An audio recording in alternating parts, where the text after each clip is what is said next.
আসসালামু আলাইকুম সুধী দর্শক মণ্ডলী, বলছি ধীরগতির কিডনি সম্বন্ধে। আজ আপনারা জানেন প্রতি বছর 13ই মার্চ বৃহস্পতিবার বিশ্ব কিডনি দিবস পালিত হয়। এবছরও যথাযথ গুরুত্বের সাথে দিবসটি পালিত হচ্ছে। এবারের প্রতিপাদ্য প্রাথমিক পর্যায়ে কিডনি রোগ শনাক্ত করুন, কিডনি স্বাস্থ্য সুরক্ষা করুন।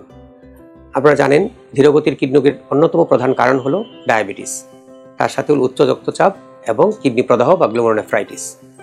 এর মধ্যে ডায়াবেটিসই অর্ধেক ধীরগতির কিডনি রোগের কারণ। তো আমরা যদি ডায়াবেটিস জনিত কিডনি রোগ শুরুতেই শনাক্ত করতে চাই তাহলে কি করতে হবে? ইউরিনে বা প্রস্রাবে যখন কিডনি রোগ শুরু হয়, অতি প্রাথমিক পর্যায়ে অ্যালবুমিন বা প্রোটিন যাওয়া শুরু হয়। তো আমরা যদি ইউরিনের অ্যালবুমিন, যেটা অতি সূক্ষ্মভাবে কিডনির ইউরিনের সাথে চলে যাচ্ছে, সেটা শনাক্ত করতে পারি, তাহলেই আমরা এই কিডনি রোগকে প্রতিরোধ করতে পারবো।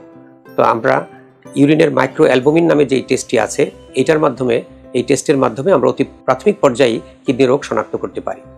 তাহলে আজকের দিনে আপনাদের প্রতি আহ্বান হলো, আপনি যদি ডায়াবেটিস রোগী হয়ে থাকেন তাহলে অবশ্যই ইউরিনে অ্যালবুমিন যাচ্ছে কিনা সেটি পরীক্ষা করুন এবং দীর্ঘমেয়াদী মরণঘাতক কিডনি ফেলিউর থেকে নিজেকে সুরক্ষা করুন। ধন্যবাদ।